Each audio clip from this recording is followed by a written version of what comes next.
ನಮಸ್ತೆ, ನಮಸ್ಕಾರ ಎಲ್ಲರಿಗೂ. ಗುಡ್ ಮಾರ್ನಿಂಗ್, ಶುಭೋದಯ.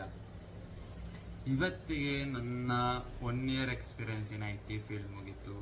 1 ಇಯರ್ ಇಂಡಿಪೆಂಡೆಂಟ್ ಆಗಿ ಜೀವನ ಸಾಗಿಸ್ತಿರೋದು. ಇವತ್ತಿಗೆ 1 ಇಯರ್ ಎಕ್ಸ್ಪೀರಿಯನ್ಸ್ಡ್ ಇಂಡಿಪೆಂಡೆಂಟ್ ಗಾಯಾಗೆ ಇದ್ದೀನಿ. ಈಗ ಈ 1 ಇಯರ್ ಎಕ್ಸ್ಪೀರಿಯನ್ಸ್ನ ನಾನು ನಿಮ್ಮೊಂದಿಗೆ ಶೇರ್ ಮಾಡೋಣ. ಎಲ್ಲರಿಗೂ ಇರುತ್ತೆ, ಹೌದಿಲ್ಲ? ಇವಾಗ ಗ್ರ್ಯಾಜುಯೇಷನ್ ಮುಗಿದ ಕೂಡಲೇ ಇವಾಗ ಇಂಡಿಪೆಂಡೆಂಟ್ ನನಗೆ ಯಾರು ಹೇಳೋರಿಲ್ಲ, ಕೇಳೋರಿಲ್ಲ ಅಂತ ಇರುತ್ತಾ. ಆದರೆ ಈ ಇಂಡಿಪೆಂಡೆಂಟ್ ಆಯ್ತು ನೋಡ್ರಿ. ಮನೆಯವ್ರನ್ನ ಬಿಟ್ಟು ಬೆಂಗಳೂರಿಗೆ ಬಂದು ಆ ಕಡೆ ಜಾಬ್ ಸಿಕ್ಕೋರಿಗೆ ಜಾಬ್ ಸಿಕ್ಕಿರೋ ಕಷ್ಟಗಳು, ಜಾಬ್ ಸಿಗ್ಲಾರ್ದವರಿಗೆ ಜಾಬ್ ಸಿಗ್ಲಾರ್ದಿರೋ ಕಷ್ಟಗಳು. ಬೆಂಗಳೂರಲ್ಲಿ ಮಾತ್ರ ಕಷ್ಟಗಳಿಗೆ ಏನು ಕಡಿಮೆ ಇಲ್ಲ. ನಿಮಗೆಲ್ಲ ಕಷ್ಟಗಳು ಬೇಕಾ? ಬೆಂಗಳೂರಿಗೆ ಬಂದು ಜೀವನ ಸಾಗಿಸಿ ನೋಡ್ರಿ.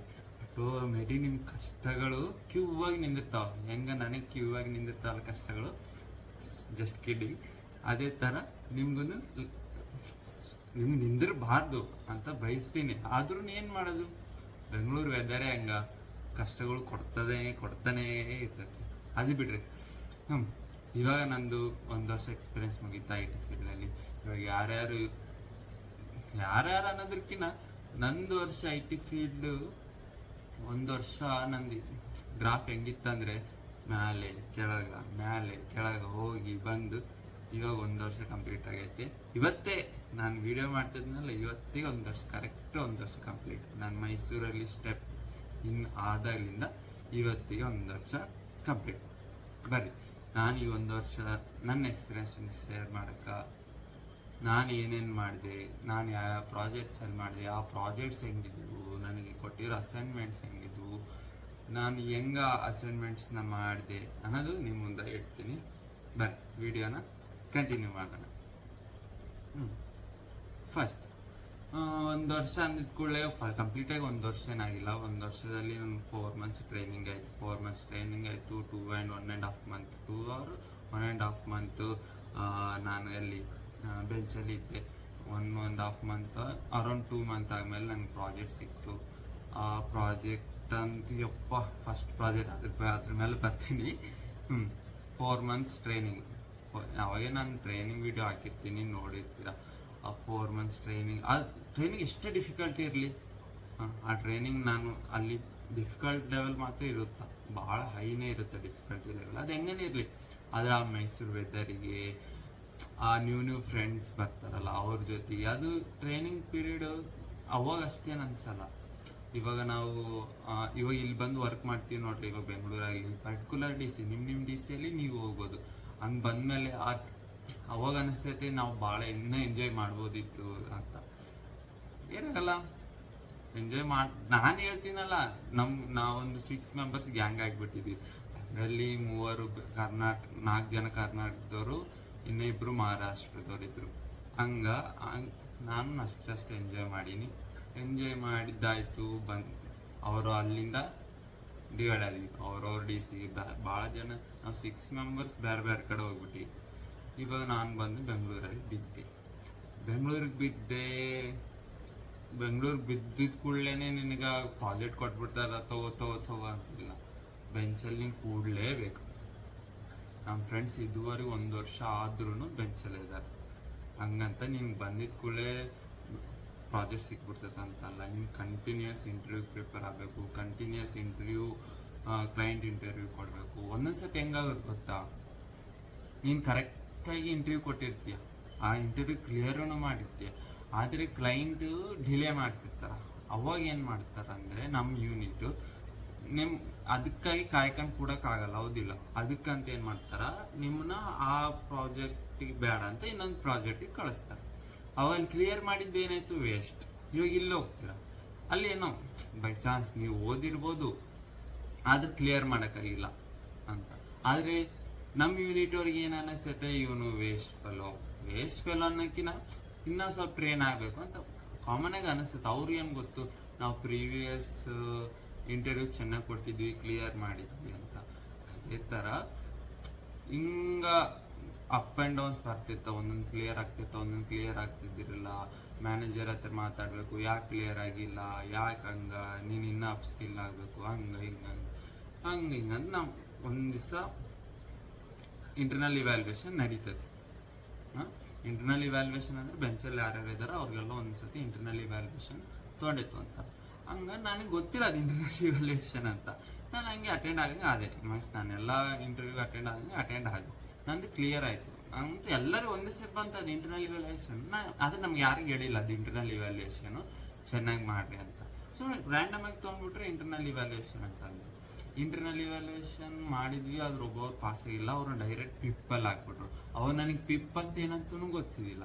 ಪಿಪ್ ಅಂದ್ರೆ ಏನಂದರೆ ಇನ್ನೊಂದ್ಸತಿ ಟ್ರೈನಿಂಗ್ ಹಾಕಾರ, ಇನ್ನೊಂದ್ಸತಿ ಟ್ರೈನಿಂಗ್ ಮಾಡಿ, ಇನ್ನೊಂದ್ಸತಿ ಎಕ್ಸಾಮ್ ಬರೆದು, ಇನ್ನೊಂದ್ಸತಿ ಇಂಟರ್ವ್ಯೂ ಕ್ಲಿಯರ್ ಮಾಡಿದ್ರಿ ಅಂದರೆ ನಿಮ್ಮನ್ನ ಹಿಡ್ಕೊಂತಾರೆ, ಇಲ್ಲಾಂದರೆ ಹೊರಗೆ ತೋಗ್ಬಿಡ್ತಾರೆ. ದೇವ್ರ ದಯದಿಂದ ನಾನು ಅದು ಕ್ಲಿಯರ್ ಮಾಡಿದೆ. ನನಗೆ ಗೊತ್ತಿದ್ದಿಲ್ಲ ಅದು ಇಂಟರ್ನಲ್ ಇವ್ಯಾಲ್ಯೂಯೇಷನ್ ಅಂತ. ಆದರೂ ಕ್ಲಿಯರ್ ಆಯಿತು. ಆಮೇಲೆ ನಾನು 5-6 ಇಂಟರ್ವ್ಯೂ ಕೊಟ್ಟೆ.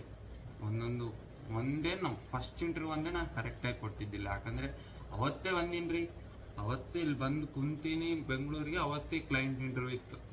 ಏನು ಮಾಡಲಿ, ಅದೊಂದು ಇಂಟರ್ವ್ಯೂ ನಾನು ಚೆನ್ನಾಗಿ ಕೊಟ್ಟಿಲ್ಲ. ಉಳಿದಿದ್ದು ಎಲ್ಲ 5-6 ಇಂಟರ್ವ್ಯೂ ನಾನು ಚೆನ್ನಾಗಿ ಕೊಟ್ಟಿದ್ದೆ. ಆದರೂ ಒಂದು ಪ್ರಾಜೆಕ್ಟ್ ಆಗ್ತಿದ್ದಿಲ್ಲ. ಹಂಗಾಗ್ತಿದ್ದಿಲ್ಲ. ನನ್ನ ಅದೃಷ್ಟೋ ನಾನೊಂದು ಪ್ರಾಜೆಕ್ಟಿಗೆ ಹೋಗ್ತೀನಂತ ನಾನೇ ಸ್ವಯಂ ಪ್ರೇರಿತವಾಗಿ ಹೋದೆ. ಏನೋ ಅಡ್ಜಸ್ಟ್ ಮಾಡ್ತಾರೆ. ಸ್ವಯಂ ನಾನು ನನ್ನ ಇಚ್ಛೆಯಿಂದ ಹೋಗಿ ನಾನು ಹಿಂಗೆ ಈ ಪ್ರಾಜೆಕ್ಟಲ್ಲಿ ಹೋಗ್ಬೇಕು ಅನ್ಕೊಂಡಿನಿ. ನನ್ನ ಅಲ್ಲಿ ಕಳಿಸಿದೆ. ಅಯ್ಯೋ, ನನಗೆ ಗೊತ್ತಿದ್ದಿಲ್ಲ ಪ್ರಾಜೆಕ್ಟ್ ಹಂಗೈತೆ ಅಂತ. ಬರೋಣ ನನ್ನ ಪ್ರಾಜೆಕ್ಟಿಗೆ ಬರೋಣ. ನನ್ನ ಪ್ರಾಜೆಕ್ಟ್ ಚೆನ್ನಾಗಿತ್ತು.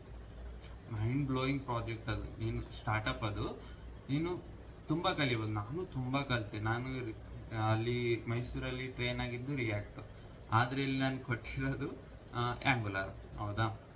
ಆದ್ರೆ ಸ್ಟಾರ್ಟಿಂಗ್ ಕಲಿಯೋಕ್ಕೆ ಚಾನ್ಸ್ ಕೊಟ್ಟರು ಅವ್ರ ಪ್ರಾಜೆಕ್ಟ್, ಕಲಿತೆ. ಆಮೇಲೆ ಬರ್ತಾ ಟಾಸ್ಕ್ ಕೊಡೋಕ್ಕೆ ಟ್ರೈ ಮಾಡಿದ್ರು. ನಾನು ಫಸ್ಟ್ ಪ್ರಾಜೆಕ್ಟಾ ಮತ್ತು ಫಸ್ಟ್ ಕಂಪ್ನಿನ, ಫಸ್ಟ್ IT-ನ ನನಗೆ ಗೊತ್ತಿಲ್ಲ. ನಾನು ಅವ್ರು ಕೊಟ್ಟಿರೋ ಟಾಸ್ಕಲ್ಲಿ ಒಂದೊಂದು ದಿವಸದಾಗ ಮುಗಿಸ್ಬಿಡ್ತಿದ್ದೆ. ನನಗೇನು ಟಾಸ್ಕ್ ಏನು ಹಂಗೇನು ಅನಿಸಿಲ್ಲ. ಒಂದೊಂದು ದಿವಸದಲ್ಲಿ ನಾನು ಡೆಲಿವರಿ ಮಾಡಿಬಿಡ್ತಿದ್ದೆ. ಬರ್ತಾ ಏನಾಯ್ತು ಅಂದರೆ, ನಾನು ನಮ್ಮ ಟೀಮ್ ಲೀಡ್ ಜೊತೆ ಕೂಡಿ ಕೆಲಸ ಮಾಡೋಕ್ಕೆ ಸ್ಟಾರ್ಟ್ ಮಾಡಿದೆ. ಅಂದರೆ ಅವ್ರಿಗೆ ಹೆಲ್ಪ್ ಮಾಡೋದಾಗಲಿ, ಹಂಗೆ ಮಾಡೋದಾಗಲಿ, ಹೆಲ್ಪ್ ಮಾಡೋದು ಸ್ಟಾರ್ಟ್ ಮಾಡಿದೆ. ನನಗೆ ಗೊತ್ತಿದ್ದಿಲ್ಲ ಅವಾಗ ಮುಂದಕ್ಕೆ ನನಗೆ ಒಂದು ಪರಿಸ್ಥಿತಿ ಬರ್ತೈತೆ ಅಂತ. ಅದು ಏನಂದರೆ, ಮುಂದಕ್ಕೆ ಬರ್ತಾ ಪ್ರಾಜೆಕ್ಟ್ ಡೆಲಿವರಿಗೆ ಟೈಮ್ ಬರ್ತಾಯಿತ್ತು. ಅವ್ರಿಗೆ ರಿಲೀಸ್ ಮಾಡಬೇಕು, ಒಂದು ಸೆಟ್ ಆಫ್ ಪೋರ್ಷನ್ ಆಫ್ ಅಪ್ಲಿಕೇಶನ್ನ ರಿಲೀಸ್ ಮಾಡಬೇಕಿರುತ್ತೆ. ಅವಾಗ ಫುಲ್ ಪೀಕಲ್ಲಿ ಪೀಕ್ ಸಂಡೇ ಸ್ಯಾಟರ್ಡೇ ನೋಡ್ಲಾರ್ದೆ, ನಂಗೆ ಜ್ವರ ಇದ್ದರೂ ಮಾಡೀನಿ, ನೋಡ್ಲಾರ್ದೆ ಪೀಕಲ್ಲಿ ವರ್ಕ್ ಇತ್ತು. ಅವಾಗ ಏನು ಟೀಮ್ ಲೀಡ್ ಅನ್ನೋಕ್ಕಿಂತ ಅವ್ರೇನು ಎಕ್ಸ್ಪೆಕ್ಟ್ ಮಾಡಿದ್ರು ಅಂದರೆ, ನನ್ನ ವರ್ಕ್ ಜೊತೆ ಬೇರೆ ವರ್ಕಲ್ಲೂ ಕಾಂಟ್ರಿಬ್ಯೂಟ್ ಮಾಡು ಅಂದ್ರು ನನಗೆ. ನಾನು ಇಲ್ಲ ಅನ್ಲಾರ್ದೆ ಮಾಡ್ತಾಯಿದ್ದೀನಿ. ಆದರೆ ಅವರೂ ಸ್ವಲ್ಪ ಅರ್ಥ ಮಾಡ್ಕೊಳ್ಬೇಕಲ್ಲ, ಅವನ ವರ್ಕ್ ಜೊತೆನೂ ಬೇರೆ ವರ್ಕೂ ಮಾಡ್ತಿದ್ದಾನ. ಇಲ್ಲ, IT ಫೀಲ್ಡಲ್ಲಿ ನೀವು ಅದು ಎಕ್ಸ್ಪೆಕ್ಟೇ ಮಾಡಬೇಡ್ರಿ, ಅವ್ರು ನಿಮ್ಮನ್ನ ಅರ್ಥ ಮಾಡ್ಕೊತಾರ ಅಂತ. ನಿಮ್ದೇನು ಒಂದೇ ಒಂದು ಕೆಲಸ, ನಿಮ್ಮ ಕೆಲಸನ ಮಾಡಿ ಮುಗಿಸ್ಬೇಕು ಅಷ್ಟೇ.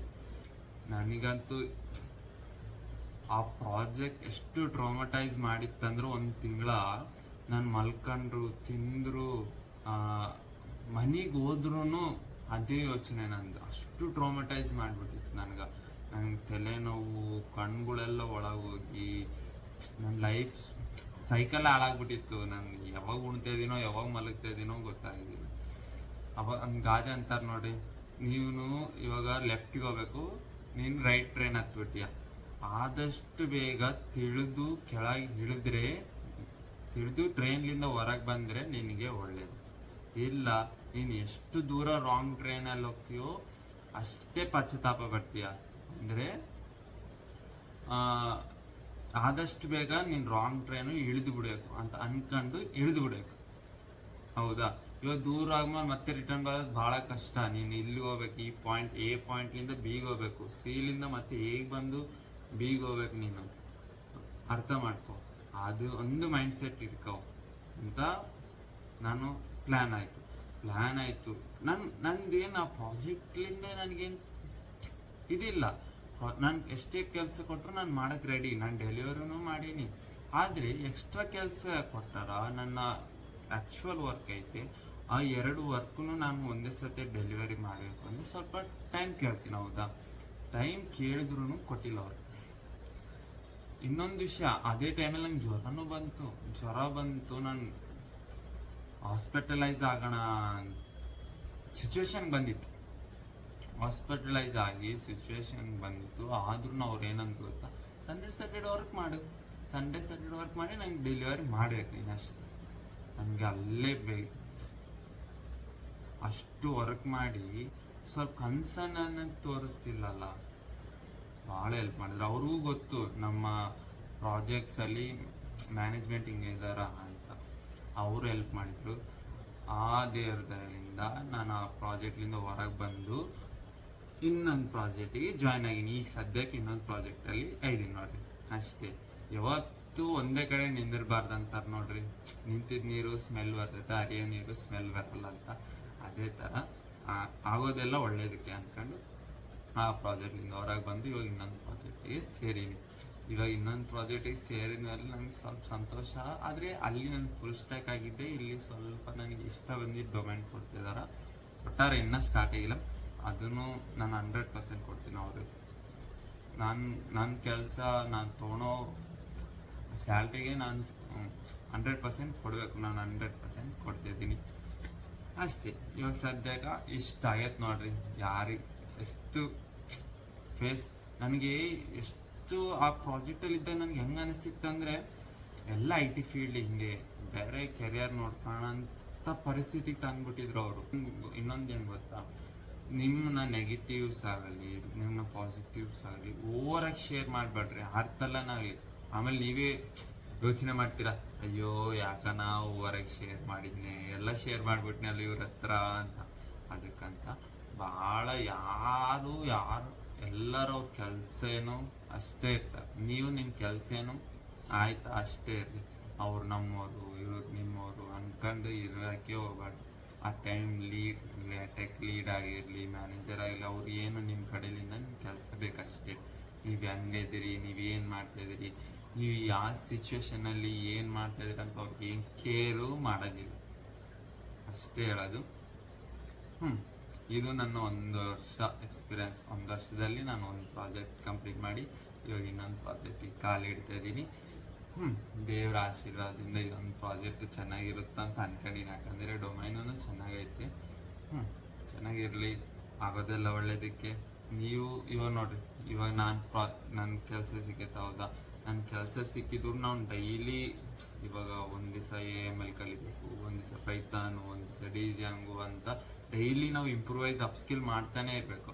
ಅದೇ ಥರ ಜಾಬ್ ಸಿಗ್ಲಾದವ್ರಿಗೆ ಪಾಪ ಏನು ಜಾಬ್ ಸಿಗಬೇಕು ಅಂತ ಅವರು ಡೈಲಿ ಒಂದಲ್ಲೊಂದು ಇಂಪ್ರೂವೈಸ್ ಮಾಡ್ತಾನೆ ಇರಬೇಕು. ಅದೇ ಥರ ಎಲ್ಲರಿಗೂ ಕಷ್ಟಗಳಿದಾವೆ. ನೀನು ಜಾಬ್ ಸಿಕ್ಕಿಲ್ಲ ಅಂದ್ರೂ ಕಷ್ಟ ಐತೆ, ನಿಂಗೆ ಜಾಬ್ ಸಿಕ್ಕಿದ್ರು ಕಷ್ಟ ಇದ್ದಿದ್ದೆ. ಆದರೆ ಒಂದು ವಿಷಯ ಏನಂದರೆ, ಆ ಕಾನ್ಫಿಡೆನ್ಸ್ ಆಗಲಿ, ಆ ಛಲ ಆಗಲಿ ಕಳ್ಕೊಂಡ್ಬೇಡ್ರಿ ಅಷ್ಟೇ. ಇವತ್ತಿಲ್ಲ ನಾಳೆ ಜಾಬ್ ಸಿಗುತ್ತಾ, ಇವತ್ತಿಲ್ಲ ನಾಳೆ ಇನ್ನೊಂದು ಪ್ರಾಜೆಕ್ಟ್ ಸಿಗುತ್ತಾ. ಯಾವಾಗ ಸಿಗುತ್ತಾ, only one condition, you are capable of, you are knowledgeable person, you are upskill in equivalent technologies. ಅಂದರೆ ಇವಾಗ ಇರೋ ಟೆಕ್ನಾಲಜೀಸ್, ಪ್ರೆಸೆಂಟ್ ಟೆಕ್ನಾಲಜೀಸಲ್ಲಿ ನೀನು ಮಾಸ್ಟರನ್ನು ಬೇಕಾಗಿಲ್ಲ. ನೀನೇನಾದರೂ ಇವಾಗ ಫ್ರೆಷರ್ ಆಗಿದ್ದೆ ಅನ್ಕೋ, ಬೇಸಿಕ್ ನಾಲೆಜ್ ಇದ್ರೂ ಸಾಕು. ಮತ್ತು ಇವಾಗ ನೀನು ಎಕ್ಸ್ಪೀರಿಯನ್ಸ್ ಆಗಿ ಹೋಗ್ತಿದ್ರೆ, ನನಗೆ ಅದ್ರ ಬಗ್ಗೆ ಗೊತ್ತಿಲ್ಲ, ಎಕ್ಸ್ಪೀರಿಯನ್ಸ್ ಕ್ಯಾಂಡಿಡೇಟ್ಸ್ ಇಂಟರ್ವ್ಯೂ ಹೆಂಗೆ ಕ್ಲಿಯರ್ ಮಾಡ್ತಾರಂತ ನನಗಂತ ಗೊತ್ತಿಲ್ಲ. ಅವ್ರು ಸ್ವಿಚ್ ಮಾಡಿದರೆ ಅವರು ಕೇಳಬೇಕು. ನಾನಂತ ಯಾವ್ದು ಸ್ವಿಚ್ಚೇ ಮಾಡಿಲ್ಲಲ್ಲ, ನನಗೆ ಅದ್ರ ಬಗ್ಗೆ ಅದ್ರ ಎಕ್ಸ್ಪೀರಿಯನ್ಸ್ ಇಲ್ಲ. ಆದ್ರೆ ಒಂದು ಗೊತ್ತು ಮಾತ್ರ, ನೀನು ಯಾವಾಗಲೂ ಅಪ್ಸ್ಕಿಲ್ ಮಾಡ್ತಾನೆ ಇರಬೇಕು. ಅವಾಗ ಮಾತ್ರ ನೀನು IT ಸಸ್ಟೈನ್ ಮಾಡೋಕ್ಕೆ ಸಾಧ್ಯ. ಅಷ್ಟೇ ಹೇಳಕ್ಕೆ ನಾನು ಇಷ್ಟಪಡ್ತೀನಿ. ಮತ್ತೇನೈತ್ರಿ, ಅಷ್ಟೇ. ಇದೊಂದು ವಿಷಯ ಶೇರ್ ಮಾಡೋಣ ಅಂತ. ಹಾಗೆ ನಂಗೆ ವೀಡಿಯೋ ಮಾಡೋದೂ ಆಗಿಲ್ಲ. ನಾನೇನು ಹಂಗೆಪ್ಪ ಯಾವಾಗಲೂ ಡೈಲಿ ವೀಡಿಯೋ ಹಾಕೋನಲ್ಲ, ಆದ್ರೂ ಯಾವಾಗೋ ಒಂದ್ಸತಿ ವೀಡಿಯೋ ಮಾಡ್ತಿದ್ದೆ, ಹೌದಾ. ನನಗೆ ಅದು ವೀಡಿಯೋ ಮಾಡೋಕ್ಕೂ ಆಗಲಿಲ್ಲ. ನನಗೇನು ಎಲ್ಲದ್ರ ಮೇಲೆ ಮನಸ್ಸೇ ಹೋಗ್ಬಿಟ್ಟಿತ್ತಪ್ಪ. ಯಾವಾಗ ಆ ಪ್ರಾಜೆಕ್ಟ್ಲಿಂದ ಹೊರಗೆ ಬಂದು ಸ್ವಲ್ಪ ಕೂಲ್ ಡೌನ್ ಆಗಿ ಇವಾಗ ಇನ್ನೊಂದು ಪ್ರಾಜೆಕ್ಟಲ್ಲಿ ಹೋಗ್ತಾ ಇದ್ದೀನಲ್ಲ, ಸ್ವಲ್ಪ ಕಲಿತಾ ಇದ್ದೀನಿ, ನಾನು ಕಲಿತಾ ಇದ್ದೀನಿ, ನೀವು ಕಲೀರಿ, ಎಲ್ಲರೂ ಒಂದಲ್ಲೊಂದು ಸಕ್ಸಸ್ ಆಗಿ ಆಗ್ತೀವಿ. ಅಷ್ಟೇ. ಈ ವಿಡಿಯೋಲಿ ಇಷ್ಟ ಹೇಳ್ತಾ, ಈ ಸಣ್ಣ ವಿಡಿಯೋ ನಿಮ್ಗೆ ಇಷ್ಟ ಆದರೆ ಲೈಕ್ ಮಾಡಿ, ಶೇರ್ ಮಾಡಿ, ಕಮೆಂಟ್ ಮಾಡಿ. ಮತ್ತೆ ಇನ್ನೊಂದು ವಿಡಿಯೋದಲ್ಲಿ ಸಿಗೋಣ. ಈ ಈ ವಿಡಿಯೋ ಮಾಡಕ ಉದ್ದೇಶ ಏನಂದ್ರೆ ನಿಮ್ಗೆ ಭಯ ಬೀಳ್ಸೋಣ ಅಂತ ಏನಿಲ್ಲ, ಹೇಳ್ತಿದ್ದೀನಿ ಅಷ್ಟೇ. ನನ್ನ ಶೇರ್ ಮಾಡ್ಬೇಕಂತಿತ್ತು, ಶೇರ್ ಮಾಡಿದೆ. ನಾನು ಅನುಭವಿಸಿರುವ ಪರಿಸ್ಥಿತಿಯನ್ನು, ಇನ್ನೂ ಭಾಳ ಪರಿಸ್ಥಿತಿ ಅನುಭವಿಸಿ ನಾನು, ಆದ್ರೂ ಒಂದೆರಡು ಪರಿಸ್ಥಿತಿಯನ್ನು ನಿಮ್ಮ ಜೊತೆ ಶೇರ್ ಮಾಡ್ತಾ ಇದ್ದೀನಿ ಅಷ್ಟೇ. ಈ ವಿಡಿಯೋ ನಿಮ್ಗೆ ಇಷ್ಟ ಆದರೆ ಪ್ಲೀಸ್ ಲೈಕ್ ಮಾಡಿ, ಇಲ್ಲ ಡಿಸ್ಲೈಕ್ ಏನು ಮಾಡಬೇಡ್ರಿ, ಸ್ಕಿಪ್ ಮಾಡಿಬಿಡ್ರಿ ಸಾಕು.